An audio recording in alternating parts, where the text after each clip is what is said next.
नमस्कार, आप देख रहे हैं द न्यूज बर्ड। मैं हूं आपके साथ आशीष पुरोहित। आइए सबसे पहले नजर डालते हैं इस वक्त की खास खबरों पर।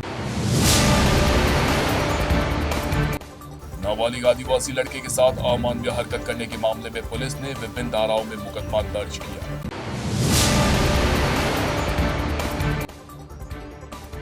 पूर्व सैनिक के हत्यारे की गिरफ्तारी की मांग को लेकर समाज के लोगों ने मथुरा दास माथुर मोर्चरी के बाहर धरना प्रदर्शन किया।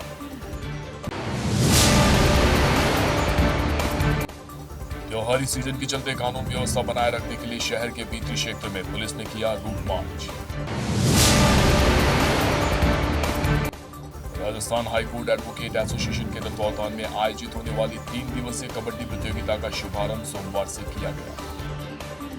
और अब खबरें विस्तार से। जोधपुर में एक नाबालिग आदिवासी लड़के के साथ अमानवीय हरकत करने का मामला सामने आया है। 1.5 महीने से आरोपियों की दुकान पर काम कर रहे पीड़ित ने जब अपनी मजदूरी मांगी तो इस वारदात को अंजाम दिया गया। आरोपियों के चंगुल से छूटकर घर पहुंचे पीड़ित ने परिजनों के साथ जाकर पुलिस में शिकायत दर्ज करवाई। इसके बाद पुलिस ने SC/ST act, child labour act, POCSO और JJ एक्ट और भारतीय न्याय संहिता की विभिन्न धाराओं में केस दर्ज किया है।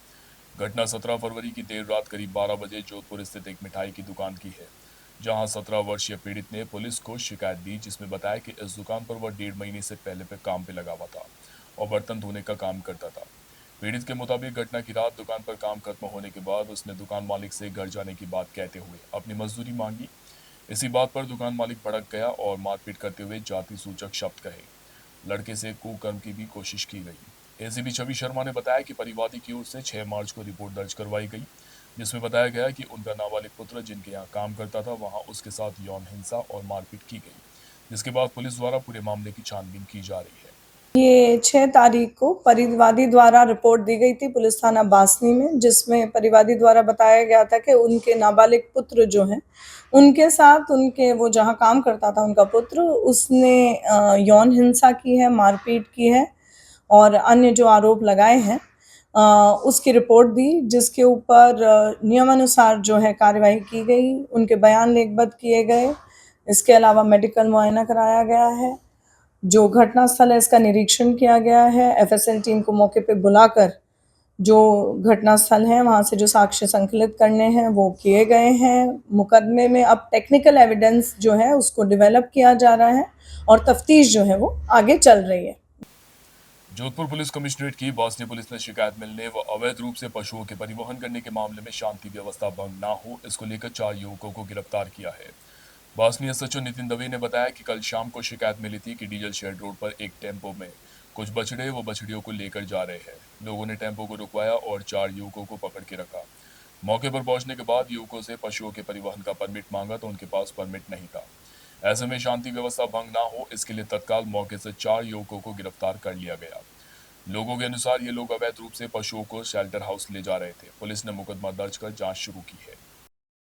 कल शाम डीजल शेड रोड पर कुछ व्यक्तियों ने एक टेम्पो रुकवाया था, जिसमें कुछ बछड़े और बछड़ियां भरे हुए थे और उनके पास में कोई परमिट भी परिवहन का नहीं था।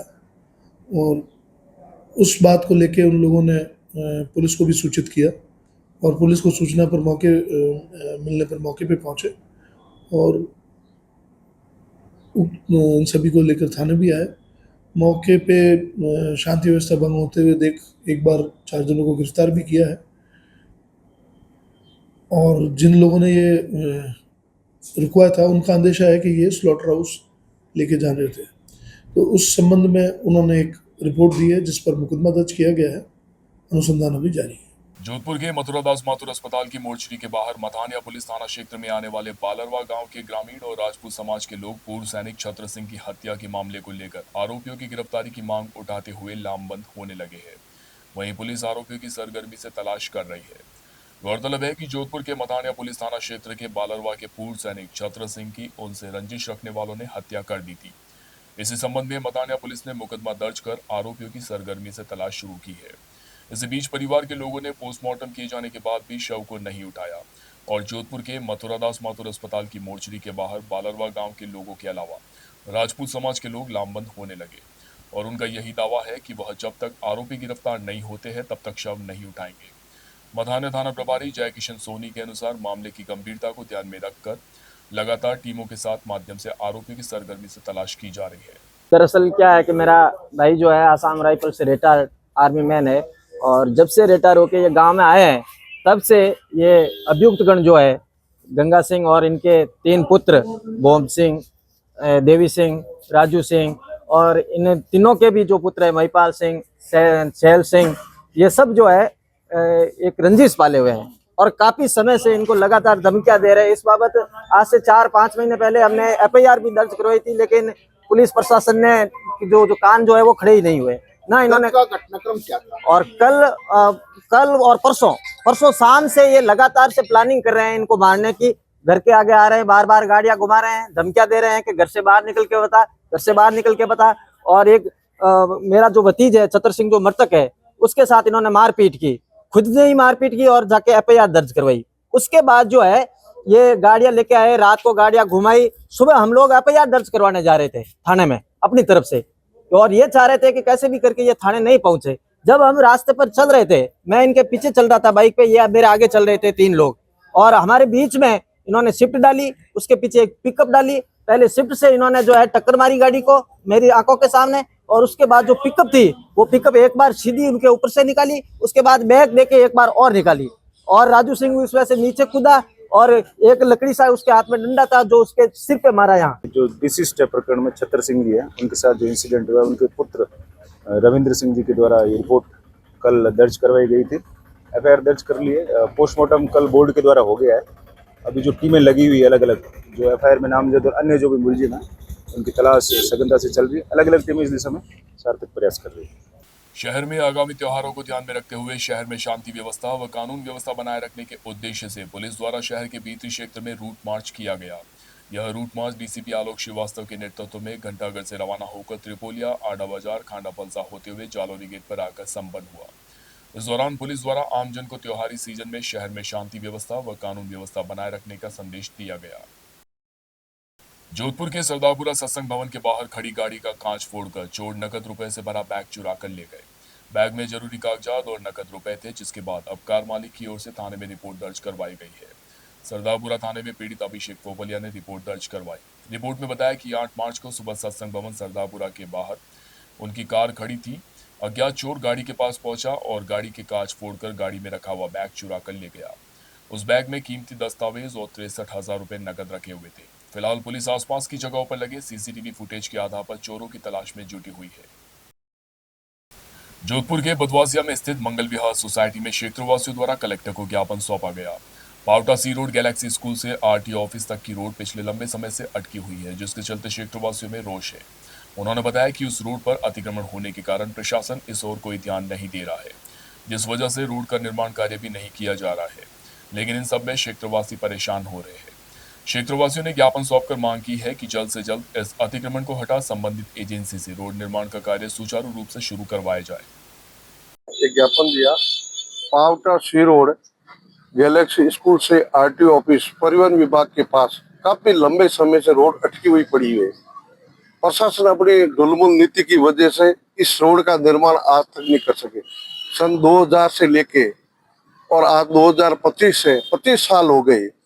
ये पावटा सी रोड एडीबी परियोजना द्वारा बनाई गई थी, परंतु वहाँ 300-400 मीटर है रोड को छोड़ दिया गया। छोड़ने का कारण था कि रोड पे कुछ लोगों ने कब्जा कर रखा और उस कब्जा को हटाने की हिम्मत यूआईटी की थी नहीं, तो वो आज दिन तक कब्जा करके ही बैठे हैं और उस कब्जे की वजह से रोड रुकी हुई है। कई बार हम जेडीसी साहब से मिले, जिला कलेक्टर महोदय को भी अवगत कराया कि पब्लिक रोड है, जो लेआउट प्लान के अनुसार आपने कॉलोनी पास की है, तो फिर आपको रोड निकालने में कहाँ तकलीफ आ रही है। आप बिना मतलब किसी आदमी को नाजायज तरीके से पटाशुदा लोगों को परेशान कर रहे हो। इससे अच्छा है कि आप अपने कागज देखो, जिनको आधार बनाकर आपने पट्टे जारी किए हैं, लेआउट प्लान पास है और लेआउट प्लान में आपकी रोड है, तो फिर आपको रोड निकालने में कहाँ तकलीफ आ रही है। तो अपने जिम्मेदारी से बचने का प्रयास नहीं करें और विधिवत सही तरीके से उस रोड को निकाला जाए, जिससे आम जन को सुविधा मिले। राजस्थान हाईकोर्ट द्वारा जोधपुर के सांगरिया में स्थित इंदिरा नगर में अतिक्रमण को हटाए जाने के लिए जेडीए को कार्यवाही करने के आदेश दिए जाने के बाद आज क्षेत्रवासियों द्वारा जेडीए कार्यालय पहुंच ज्ञापन सौंपा गया। क्षेत्रवासियों ने बताया कि वह पिछले 30 वर्षों से यहां रह रहे हैं, परंतु अब जेडीए द्वारा नोटिस दिया गया है कि यह सभी भवन अतिक्रमण के तहत हटाए जाएंगे। इसीलिए ज्ञापन सौंपकर मांग की गई है कि हमारे रहवासी मकान नहीं हटाए। उन्होंने बताया कि जेडीए द्वारा 1 महीने का समय दिया गया है। सर, हमारे को एक जीडी ने सोमवार को नोटिस दिया गया है कि अतिक्रमण पे बिल्डिंगें बनी हुई है। साहब, हम तो यहाँ पे कम से कम 30 साल से रहवासी है सर, और हमारा सबका आसियाना है साहब। 137 138 को पूरे को हटाने के लिए जेडीए ने नोटिस दिया, इसलिए ज्ञापन देने के लिए यहाँ पे हम आए। जेडीए सांगरिया के कहाँ का मामला है? ये सांगरिया इंदिरा नगर, जबकि हम वहाँ 30 साल से 30 साल से रह रहे हैं सब उसी जगह से। लाइट, पानी, बिजली सब, रजिस्ट्री वगैरह सब है साहब। हमारे मिटेशन तक भरे हुए हैं। जेडीए द्वारा कोई नोटिस जारी हुए हैं? जेडीए द्वारा जो कोर्ट ने आदेश दिया, जेडीए को, जेडीए हमको नोटिस दिया है। आज आपने क्या किया? आज हमने इनका जवाब दिया है साहब। इन्होंने हमें महीने भर का टाइम दिया है साहब, आप कोर्ट में कार्रवाई कीजिए, हम आपको महीने भर का टाइम दे रहे हैं। यह वक्त तो चला एक ब्रेक का। ब्रेक के बाद भी खबरों का सिलसिला जारी रहेगा। आप बने रहिए द न्यूज़ बर्ड के साथ।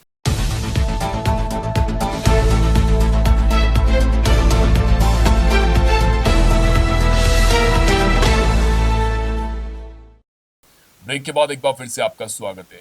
होली पर्व को देखते हुए जोधपुर के कुड़ी बख्तासनी थाने में मीटिंग रखी गई। समाज सेवी दिनेश पिंटू सारस्वत ने बताया कि बोरानारा डिप्टी आनंद सिंह राजपुरोहित, कुड़ी बख्तासनी थाना प्रभारी हमीर सिंह के नेतृत्व में व्यापारी बंधुओं व सीएलजी सदस्य पुलिस मित्र की उपस्थिति में होली पर्व को लेकर चर्चा करते हुए मीटिंग रखी गई। बैठक में चर्चा की गई कि किस तरह अपराधियों व चोरों पर अंकुश लगाया जाए, शांतिपूर्वक होली पर्व मनाया जाए। इसी दौरान नगर पालिका चेयरमैन चंद्रलाल खावा, पूर्व उप सरपंच सत्यनारायण पालीवाल, संदीप डारा आदि उपस्थित रहे। विश्व हिंदू परिषद जोधपुर महानगर द्वारा संचालित रामनवमी शोभा यात्रा के लिए आयोजन समिति का गठन सोमवार को समारोह पूर्वक भारत माता मंदिर विहिप कार्यालय में किया गया। जिला मंत्री विवेक महर्षि ने बताया कि सर्वसहमति से इस महोत्सव समिति का अध्यक्ष समाज सेवी पप्पू राम डारा को व महामंत्री तरुण सोतवाल, जितेंद्र शर्मा व हिमांशु चांडक को बनाया गया। संत शिव स्वरूपानंद सक्रिय महाराज के सानिध्य में आयोजित हुए समारोह में मुख्य वक्ता प्रांत संगठन मंत्री राजेश पटेल, प्रांत अध्यक्ष डॉक्टर राम गोयल, उपाध्यक्ष मानाराम बिश्नोई व कार्यक्रम अध्यक्षता डॉक्टर गुंजन रानी सक्सेना द्वारा की गई। इस अवसर पर प्रांत संगठन मंत्री राजेश पटेल ने कहा कि समरसता के अनुपम उदाहरण राम ही है, जिन्होंने वर्षों पूर्व मित्रता निषाद से की, शबरी के झूठे बेर खाकर भेदभाव मुक्त समाज का निर्माण किया।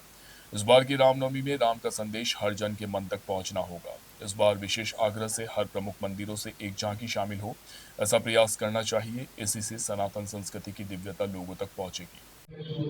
आप लोगों ने सब में मिलकर जो मेरे को जिम्मेवारी दी है, मैं रामनवमी के शुभ अवसर पर मैं सभी भक्तजनों और सभी समाज सेवी और सभी मेरे 36 कौमों के लोगों से अपील करूंगा कि ज़्यादा से ज़्यादा राम के नाम से जो रामनवमी का शुभ आरम्भ है वो उनको सबको मिलकर शांतिपूर्वक मतलब एक मिसाल छोड़नी चाहिए, जो कि जोधपुर जिला, राजस्थान, सब पूरे हिंदुस्तान में नंबर 1 पे आए।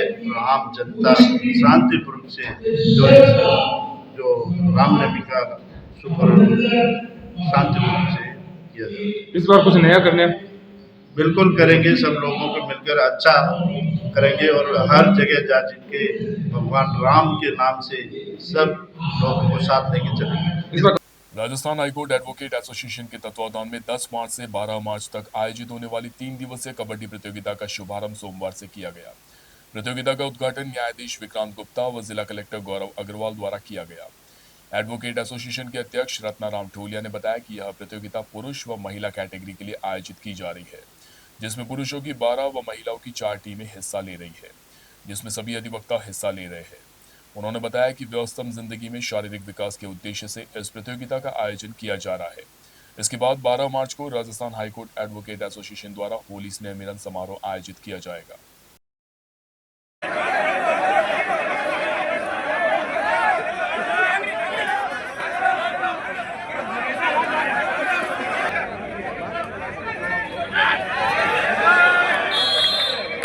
हाईकोर्ट एडवोकेट एसोसिएशन जोधपुर के द्वारा अपने एकेडमिक क्लब में कार्यक्रम के तहत आज दिनांक 10/3/2025 से दिनांक 12/3/2025 तक पुरुष व महिलाओं की कबड्डी प्रतियोगिता का आयोजन करवाने जा रही है, जिसमें पुरुष की करीब 12 टीम है और महिलाओं की 3-4 टीम लगभग भाग हिस्सा ले रही हैं। सभी अधिवक्ता अपने व्यस्त समय में से समय निकालकर कबड्डी प्रतियोगिता में बढ़ चढ़ हिस्सा ले रहे हैं और इसमें आज इनका उद्घाटन मैच है और ये मैच 10, 11, 12 3 दिन चलेगा। कबड्डी का फाइनल 12 तारीख को होगा। जयनंद व्यास विश्वविद्यालय जोधपुर दीक्षांत समारोह के संबंध में सोमवार को सिंडिकेट की बैठक आयोजित की गई। इस बैठक में आगामी 21 फरवरी को होने वाले दीक्षांत समारोह को लेकर विस्तृत चर्चा की गई। यह बैठक कुलपति की अध्यक्षता में आयोजित हुई। बैठक में यह तय किया गया कि कितने विद्यार्थियों को उपाधि दी जाएगी, कितने विद्यार्थियों को पीएचडी की उपाधि दी जाएगी और कितने बच्चों को मेडल दिए जाएंगे। ये सिंडिकेट की बैठक अगले दीक्षांत समारोह के संबंध में आज आहूत की गई है और हमारे विश्वविद्यालय के कुलाधिपति महोदय ने 21 तारीख को इस विश्वविद्यालय के दीक्षांत समारोह की तिथि सुनिश्चित की है, जिसके संबंध में मैंने राज्य सरकार से सिंडिकेट और जो हमारी दूसरी संस्था है उसका बैठक करने के लिए अनुमति मांगी थी, क्योंकि सीनेट की भी और सिंडिकेट की भी दोनों की बैठकों पर जब तक कि नियमित सारी भर नहीं जाती, जो हमारे बाहर से लोग आने हैं उसमें मेंबर्स वो नहीं भर जाते, तब तक के लिए रोक लगी थी। लेकिन चूंकि डिग्रीज उन्हीं से अप्रूव होती हैं, तो इसलिए मैंने राज्य सरकार से अनुरोध किया था, जिसे उन्होंने स्वीकार कर लिया और आज हमने सिंडिकेट की बैठक की है और उसमें हमने ये पास किया कि हम कितने बच्चों को डिग्री देंगे और कितने बच्चों को पीएचडी की डिग्री मिलेगी, कितने बच्चों को मेडल मिलेगा और कितने उसमें गर्ल्स हैं, कितने उसमें बॉयज़ हैं और जो जिन बच्चों को 12-5 के अंतर्गत पहले ही डिग्री दी जा चुकी है, जो जिनका वो कैरियर के संबंध में उन डिग्रियों की ज़रूरत थी, तो उनकी डिग्री की अप्रूवल भी होगी। तो ये सारी वार्ता आज हमारे इसमें हुई और सिर्फ एक ही एजेंडा पर हमारी इसमें वार्ता हुई है और आप लोगों के सहयोग से मेरा आप लोगों से सबसे अनुरोध है कि 21 तारीख को आप लोग पुनः पधारें और कल हमारी सीनेट की बैठक है और कल भी आप पधारें और उसका 21 तारीख को आप लोग पधारें और इस गरिमामयी आयोजन के पूर्ण होने में आप अपना सहयोग दें। चांदपोल के बाहर स्थित अग्निहोत्रालय आश्रम की चौथी पीढ़ी द्वारा 14 मार्च से 19 मार्च तक महाराष्ट्र में स्थित गणेश्वर ज्योतिर्लिंग में सोम यज्ञ का आयोजन किया जाएगा। अग्निहोत्री आश्रम के रविदत्त अग्निहोत्री ने बताया कि यह यज्ञ अग्निहोत्रालय आश्रम की पीढ़ी द्वारा संपूर्ण किया जाएगा, जिसके तहत बड़ी संख्या में श्रद्धालुओं की उपस्थिति रहेगी। उन्होंने बताया कि इस यज्ञ को करने का लाभ प्रकृति में जो विष व्याप्त है उसे समाप्त करने के उद्देश्य से यह यज्ञ किया जाएगा। बंधुओं, बड़ा ये हर्ष का विषय है कि श्री शिवराज जी हरस जी महाराज अग्निहोत्री जी की परंपरा के अंतर्गत अग्निहोत्रालय आश्रम की चतुर्थ पीढ़ी द्वारा आगामी 14 से 19 मार्च तक श्रौत सोम यज्ञ का आयोजन कृष्णेश्वर ज्योतिर्लिंग जो कि महाराष्ट्र में स्थित है वहाँ होने जा रहा है। मित्रों, यह जो सोम यज्ञ है यह श्रुति संपादित यज्ञ अर्थात वेदों में जो संपादित यज्ञ होता है वह यज्ञ है। ऐसा शास्त्रों में कहा गया है कि अग्निहोत्र तथा दर्श पौर्णमास पशुंस तथा चातुर्मास्यानि सोमश्च क्रमाद पंच विदो हरि। इन यज्ञों को साक्षात भगवान नारायण का स्वरूप कहा गया है। तो ऐसा जो श्रौत सोम यज्ञ है वह 14 मार्च से 19 मार्च तक कृष्णेश्वर ज्योतिर्लिंग में अग्निहोत्रालय आश्रम की पीढ़ी के अंतर्गत यह शरीर रविदत्त अग्निहोत्री तथा उनकी पत्नी अंजलि पुरोहित द्वारा संपादित किया जा रहा है। इस यज्ञ को पूर्व में हमारे गुरु महाराज श्री सोमदत्त जी अग्निहोत्री जी ने अष्ट संकलात्मक सोम के 8 सोपान होते हैं उसको संपूर्ण किया था, जिसका यह पहला सोपान जो है अग्निष्टोम नामक सोम यज्ञ ये आयोजित होने जा रहा है महाराष्ट्र में। इस यज्ञ को करने से कई फायदे हैं यूँ तो, लेकिन जो महत्वपूर्ण लाभ इसका जो है वो प्रकृति में जो विष व्याप्त हो चुका है, जो अन्न में विष हो गया है, जो व्यक्तियों की बुद्धि में जो विष व्याप्त हो रहा है उस विष को समाप्त करके ऋत तत्व अर्थात अमृत तत्व की उत्पत्ति हो, समस्त विश्व का कल्याण हो तथा प्रकृति में भी अमृत तत्व की उत्पत्ति हो, ऐसे उद्देश्य से यह सोम यज्ञ संपन्न होने जा रहा है। इस यज्ञ के आचार्य महाराष्ट्र के चैतन्य नारायण काले जी तथा उनकी टीम द्वारा संपादित किया जा रहा है तथा यजमान के रूप में मैं रविदत्त अग्निहोत्री तथा पत्नी अंजलि पुरोहित उसमें सम्मिलित होने जा रहे हैं। ज्ञान व्यास विश्वविद्यालय जोधपुर के सेवारत कर्मचारियों द्वारा अपनी विभिन्न मांगों को लेकर सोमवार को विरोध प्रदर्शन कर कुलपति को ज्ञापन सौंपा गया।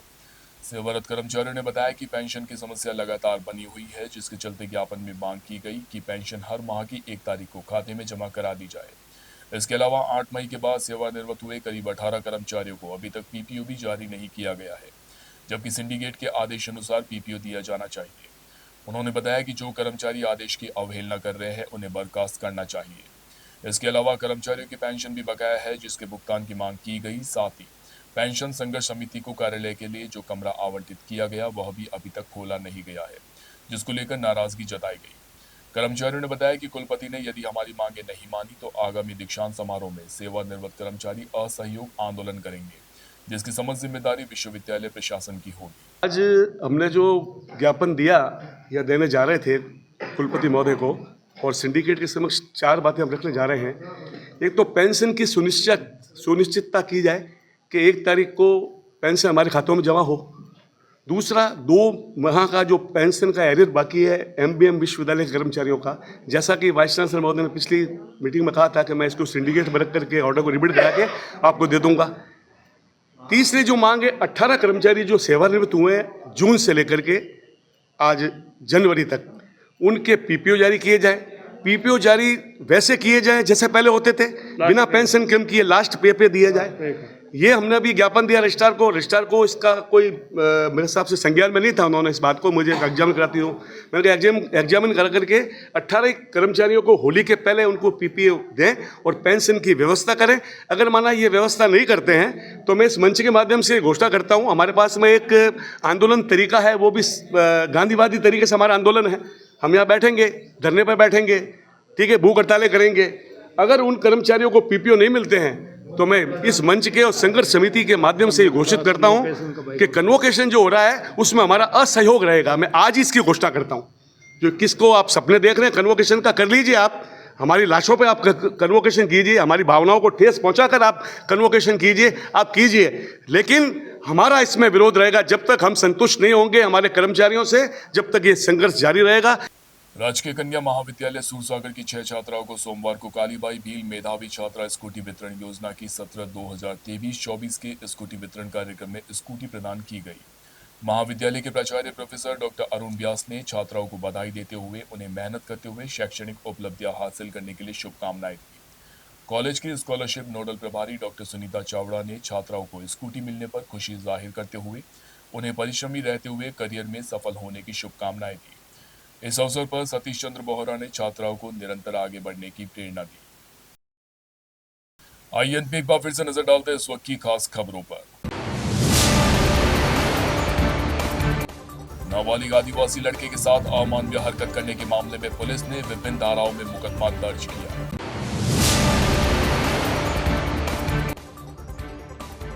पूर्व सैनिक के हत्यारे की गिरफ्तारी की मांग को लेकर समाज के लोगों ने मथुरा दास माथुर मोर्चरी के बाहर धरना प्रदर्शन किया।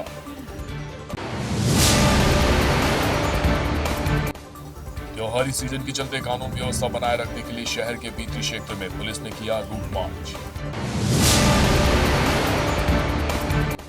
राजस्थान हाईकोर्ट एडवोकेट एसोसिएशन के तत्वावधान में आयोजित होने वाली 3 दिवसीय कबड्डी प्रतियोगिता का शुभारंभ सोमवार से किया गया। अभी के लिए फिलहाल इस बुलेटिन में इतना ही। राज्य की और खबरें जानने के लिए आप बने रहिए द न्यूज़ वर्ल्ड के साथ। नमस्कार।